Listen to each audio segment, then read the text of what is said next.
ज़्यादा ख़वातीन ये नहीं करती, लेकिन कुछ करती भी हैं, मसलन कि मैं घर नहीं संभालूंगी, मैं सिर्फ शौहर संभालूंगी। पहली बात, शौहर संभालने का एग्जैक्टली मतलब क्या है? शौहर संभालना घर नहीं होता मतलब।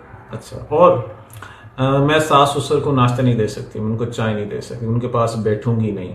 यानी बेसिकली आप कह रही हैं मैं घर का हिस्सा नहीं बनूंगी। I will go to at my job, मैं वापस आऊंगी, मैं अपने बेडरूम में चली जाऊंगी, उसके बाद मैं अगले दिन सुबह बरामद होंगे, फिर मैं जॉब पे चले जाऊंगी। तो यानी मैं सिमुलेट नहीं हो रही घर के माहौल के अंदर।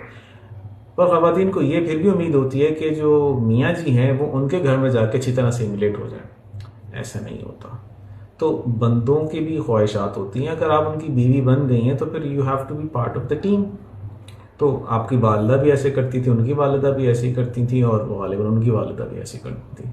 लेकिन आजकल एक नया ये चल रहा है कि बस मुझे एक बंदा चाहिए, like I have to plug the guy out of his house.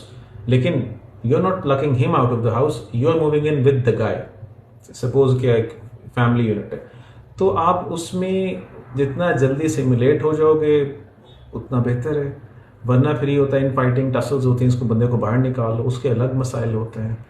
तो ये जो आजकल एक नया कल्चर है ना, I just take the guy and nothing else from his family, that is not very helpful and conducive in a long term relationship. तो perhaps think about that. ठीक है, बाय।